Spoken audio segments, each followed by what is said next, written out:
ഞായറാഴ്ച ഒരു 11 മണിയായപ്പോൾ നമ്മൾ വീട്ടിൽ നിന്ന് ഇറങ്ങിയിട്ടോ. പോകുന്നത് വേറെ എങ്ങോട്ടും അല്ല, നമ്മുടെ ബോച്ചയുടെ ഷാപ്പിലോട്ടാണ്. ഇതേ പോകുന്ന വഴിക്ക് കമ്പി ഉടക്കി കേട്ടോ. ഡിനുവിൻ്റെ ഷർട്ടും ദേഹവും ഒക്കെ ഒന്ന് കീറിയിട്ടുണ്ടായിരുന്നു. അങ്ങനെ നമ്മൾ അവിടെ നിന്ന് നേരെ എടുത്തു, വീട്ടിൽ നിന്ന് എടുത്ത് നമ്മൾ ഒരു പകുതിയൊക്കെ എത്തിയപ്പോൾ തന്നെ അത്യാവശ്യം നല്ല ബ്ലോക്ക് ഉണ്ടായിരുന്നു. സൺഡേ ആയതുകൊണ്ടായിരിക്കും.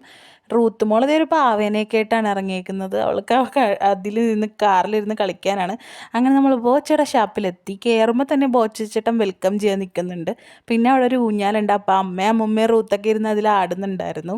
പിന്നെ ആ ഊഞ്ഞാലിൻ്റെ ഫ്രണ്ടിൽ തന്നെ ഒരു കുൽഫിയുടെ ഷോപ്പും ഉണ്ട്. അവിടെ നിന്ന് ഞാൻ 5-6 കുൽഫി മേടിച്ചു. പക്ഷേ ഞാൻ ഒരെണ്ണേ കഴിച്ചുള്ളൂ. ബാക്കിയെടുത്ത ആ ചേട്ടനോട് ഇവിടെ തന്നെ വെച്ചോ, ഞാൻ തിരിച്ചു വരുമ്പോൾ തന്നാൽ മതി എന്ന് പറഞ്ഞു. പിന്നെ നമ്മൾ ഫുഡിന് വേണ്ടി വെയിറ്റ് ചെയ്തിട്ടോ. അപ്പോൾ ഫുഡ് 40 മിനിറ്റ് കഴിഞ്ഞേ കിട്ടുള്ളൂ എന്ന് പറഞ്ഞു. നമ്മൾ സീ ഫുഡിൻ്റെ ഒരു പ്ലേറ്ററാണ് ഓർഡർ ചെയ്തത്. അപ്പോൾ അത് കുറച്ച് ലേറ്റ് ആകും. നമ്മളിപ്പോൾ ആ ടൈം ഒന്ന് സ്പെൻഡ് ചെയ്യാൻ ആനന്ദകരമാക്കാൻ വേണ്ടി അവിടെ കുറേ പ്ലേ ഏരിയയൊക്കെ ഉണ്ട്. റൂത്ത് മോളെ പ്ലേ ഏരിയയിൽ കുറേ നേരം കളിപ്പിച്ചു. ഡിനുവും എന്തൊക്കെ അവിടെ നിന്ന് ചെയ്യുന്നുണ്ടായിരുന്നു. റൂത്താണെങ്കിൽ കളിപ്പാട്ടെല്ലാം ഇങ്ങനെ കെട്ടിപ്പിടിച്ചുകൊണ്ടിരിക്കുകയാണ്. മറ്റേ കുട്ടികളുമല്ല തട്ടിപ്പറിച്ചുകൊണ്ട് പോയാലോ എന്നോർത്ത്. അങ്ങനെ ഫസ്റ്റ് കള്ള് വന്ന് പിന്നെ കുറേ നേരം കഴിഞ്ഞിട്ടാണ് നമ്മുടെ ഫുഡ് എത്തിയത്. സീ ഫുഡ് പ്ലേറ്ററിൽ 7 തരം സീ ഫുഡ് ഉണ്ടായിരുന്നു കേട്ടോ. എന്തായാലും അടിപൊളിയായിരുന്നു. നമ്മൾ കൊടുത്ത പൈസക്ക് എന്തായാലും വെർത്തായിട്ട് എനിക്ക് തോന്നി. കൂടെ കഴിക്കാൻ പാൽക്കപ്പയും പൊറോട്ടയും കള്ളപ്പമാണ് മേടിച്ചത്. പാൽക്കപ്പ അടിപൊളിയായിരുന്നു, നല്ല ക്രീമി ആയിരുന്നു. ഞാനും ലൂക്കുമാണ് അത് ഏറ്റവും കൂടുതൽ കഴിച്ചത്. പിന്നെ ലൂക്കാണെങ്കിൽ കള്ളപ്പം കുടിച്ചിട്ട് ആകെ ഫിറ്റായിട്ടിരിക്കുന്ന കണക്കിരിക്കുകയാണ് അവൻ. എന്തൊക്കെ പറയുന്നുണ്ട് പിച്ചും പേയും.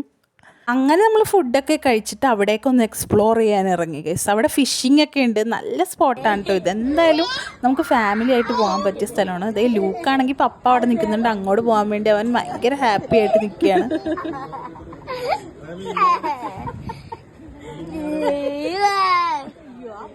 ചിരി വന്നിട്ട് ഒട്ടും സഹിക്കാൻ പറ്റുന്നില്ല ലൂക്കിന്. ലൂക്ക് ഇത്ര ഹാപ്പിനെസ് കാണിക്കുന്ന വേറൊന്നുമല്ല കേട്ടോ. അവൻ്റെ അപ്പൂപ്പൻ എന്തോ ഓപ്പോസിറ്റ് സൈഡിൽ നിന്ന് അവനെ വിളിക്കുന്നുണ്ട്. അവൻ അപ്പൂപ്പൻ്റെ അടുത്തോട്ട് പോകാൻ വേണ്ടിയാണ് അവൻ്റെ.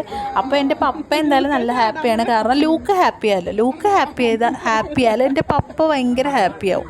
അവൻ ചാടിപ്പോവാൻ നോക്കുവാണ് കേട്ടോ അവിടെ നിന്ന്. പിന്നെ നമ്മൾ അവിടെ നിന്ന് ചൂണ്ടയൊക്കെ ഇട്ടു. മീനൊന്നും കിട്ടിയില്ല കേട്ടോ ഗൈസ്. ഞാൻ വേറെ പ്രഹസനം കാണിക്കുന്നത് മാത്രമേ ഉള്ളൂ. എനിക്ക് ഒറ്റ മീനും കിട്ടിയില്ല. ഞാനപ്പോൾ ആ ടൈമിലൊരു കുൽഫി നമ്മൾ നേരത്തെ ഓർഡർ ചെയ്തില്ല, അത് മേടിച്ച് കഴിച്ചായിരുന്നു.